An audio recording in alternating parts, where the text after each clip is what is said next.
Today we continue our NHL offseason plan series. We're now on to the Boston Bruins, the 10th ranked team from the NHL's regular season. This could be a very interesting offseason for Boston. Will Patrice Bergeron return? How many other changes will we see? We'll discuss the possibilities coming up next.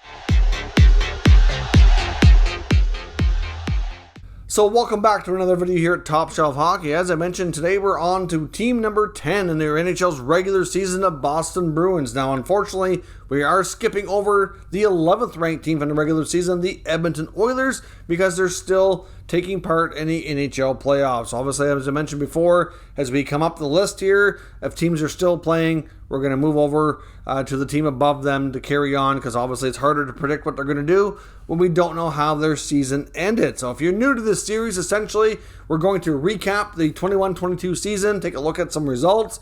We're going to take a look at their cap space, expiring contracts, and what they have to work with here or replace this offseason. And then the biggest part is the top burning questions or top priorities facing this franchise as they hit the offseason. So let's first recap 21-22 season here for the 10th ranked Boston Bruins. Now, they had a pretty solid year, a 107-point season with a record of 51-26-5. Obviously, the Boston Bruins only qualified, though, as a wildcard team. The playoff picture was pretty tight in the East. The top-ranked teams were really all high into the 100-plus point category, whereas many of the teams, at least, that were out were really out by a lot. There's like a 20-point gap, which is not something you typically see around this league here. But looking at some of their team results, they scored 253 goals for 15th best, so certainly respectable. Goals against, pretty respectable as well, pretty high. 4th best for 218.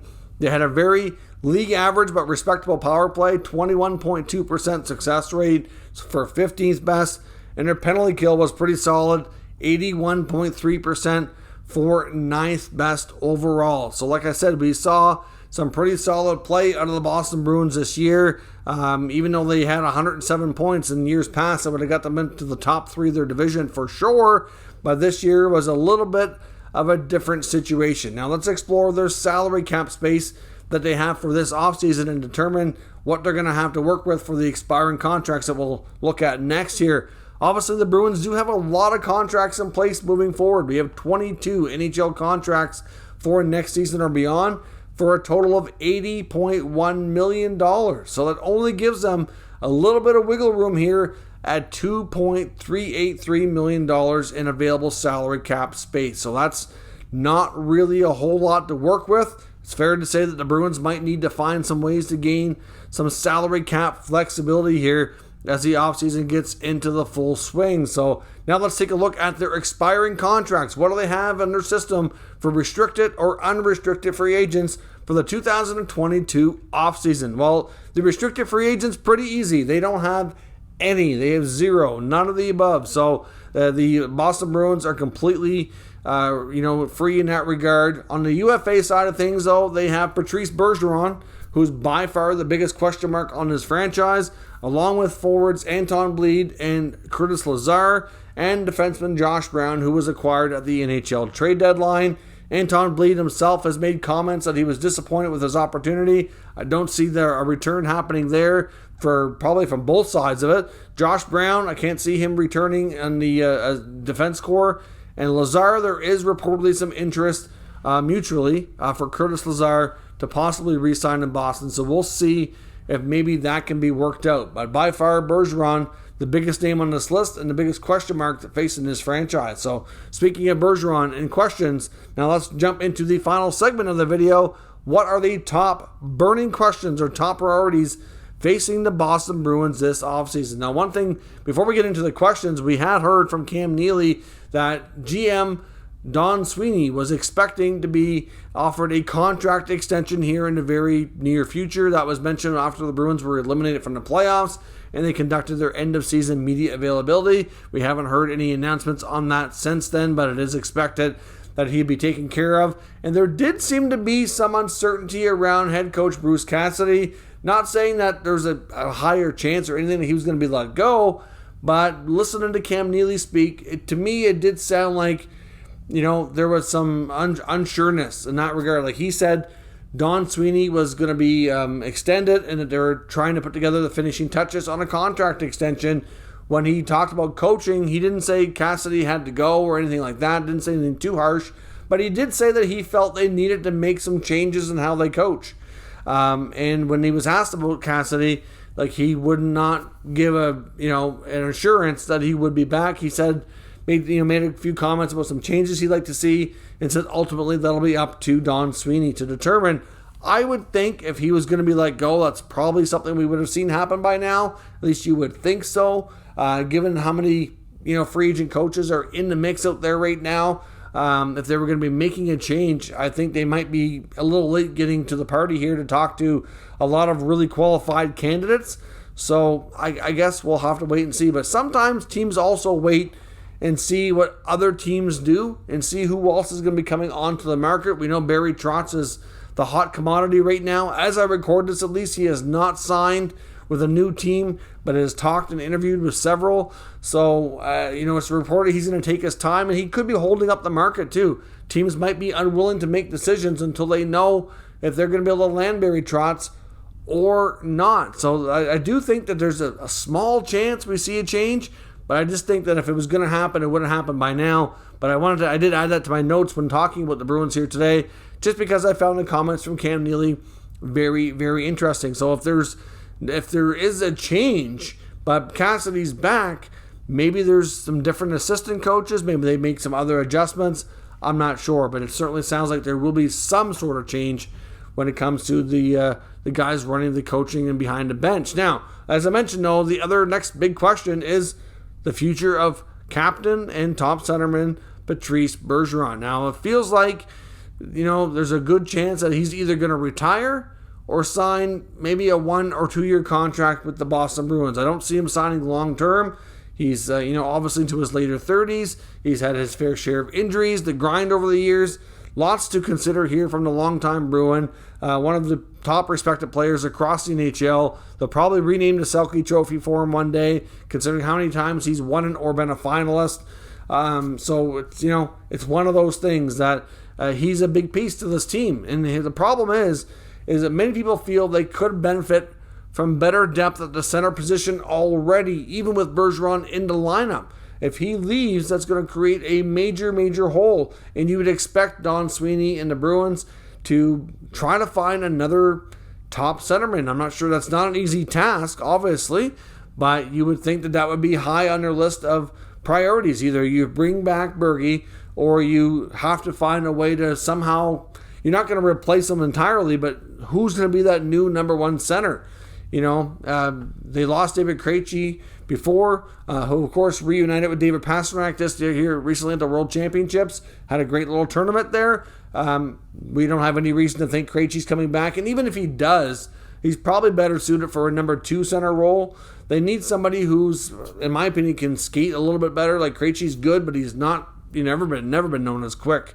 So what do the Bruins do in that regard? Like, who could they possibly target? When you think about it, these kind of players that we're talking about are typical players you have to draft and develop. They're not commonly available via trade, and there's nobody that really, in my opinion, really jumps out as a free agent or somebody who's known to be available by trade that would make sense for the Bruins. So time will tell what they do, but the decision of Patrice Bergeron is going to have a major impact one way or another here. And of course, even if Bergeron does play, he's not going to have Brad Marchand with him for the first little while. We learned that Brad Marchand had a pretty significant hip surgery and needed labral repairs and had an arthroscopic surgery on both hips. So that's a pretty big deal. He's out for about 6 months. So he could probably miss the first 6 to 8 weeks of the season.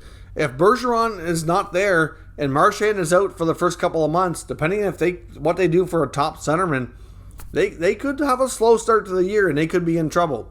We'll see what happens, but that's going to be huge for the Bruins for sure. So I'll be curious to see how Sweeney and Neely try to navigate through that. Will we see a few changes as well, including maybe a guy like Craig Smith? There's many that believe that Craig Smith could be a trade piece for the Bruins this offseason. After coming on 2 years ago via free agency, he's had his moments where he's been a good fit, but he's certainly been a little bit inconsistent as well, and certainly didn't produce much in these 21-22 playoffs. So there is some feeling that he's replaceable at this point, and that with 1 year left on his contract at over $3 million, that he would be a typical player that they could probably shop for something like a future asset, whether it be a prospect or a pick or something of that nature, that it might be, somewhat easier kind of trade to find, given he's, a pretty well experienced forward, not making a ton of money. And at times has been in the past at least, has been a 20 goal scorer on a number of occasions. And a guy like Fabian Lysell, who's been really tearing it up in junior, could very well make the team next year and maybe even replace him at a much cheaper cost to give you similar or better production.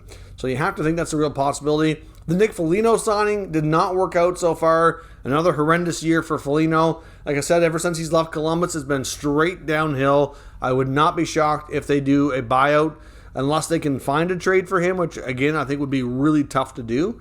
So I don't think Foligno's back one way or the other, unless they feel like they can't, or it's just, too costly, I guess. But to me, like, he was not good last year, and they need to find a way to move on. And then, of course, another one that's, to me, is important is Jeremy Swayman is eligible for an extension. And he and Allmark obviously have a lot of fun together. They've created quite a friendship, quite a bond. They can be very fun to watch. And he's certainly proven that he can be a big part of this team moving forward. And I do think that it wouldn't be shocking to see him get extended. Of course, at this point, Allmark still has a number of years left too. So maybe they get, 2-3 year extension with a bit of a bump in pay for Swayman. I don't know if they get ahead of that or they let it play out. I mean, obviously there's no danger because he would still be a restricted free agent. But I wonder if they try to get ahead of that before the price continues to go up to get him signed for at least a couple extra years within the RFA time of his contract here at a higher price, and give him a bit of a raise and go from there. At least they know they're solid in goal for a few years. Their D-core should be pretty good. I mean, they got McAvoy, Lindholm, Brandon Carlo. They might move a guy like Mike Riley. That wouldn't be shocking. Grzelcyk obviously could be back there. Between Grzelcyk and Carlo, Lindholm and McAvoy, that's your top four. Your 5-6 spots can be filled out with some different personnel there. Like I said, if Riley's not back, I don't expect Josh Brown to be back. Maybe they keep a guy like Derek Forbort, and there's another spot there too. So, of course, obviously, we saw them trade Vaakanainen earlier before the deadline too, so he's not in the picture anymore. And, there could be some minor movement there on the back end for Boston, but I don't think anything too significant. But Riley's also a guy, along with Craig Smith and Nick Foligno, that I would be quite surprised if they don't find a way to move on from those contracts. So let me know your thoughts on everything Boston Bruins in the comments. Is Bergeron back? Are they going to be in big trouble if he's not and Marchand's out injured for an extended time? We could maybe see the beginning of a decline in Boston. Is it time for that, or can they rebound and avoid that to stay in the playoff picture? Let me know your thoughts down in the comments. We'll discuss further. If you're new to this channel, make sure you subscribe and stick around. We'll keep you up to date with the latest news, rumors, and analysis on all 32 NHL teams. Thank you for watching, and I'll catch you next time.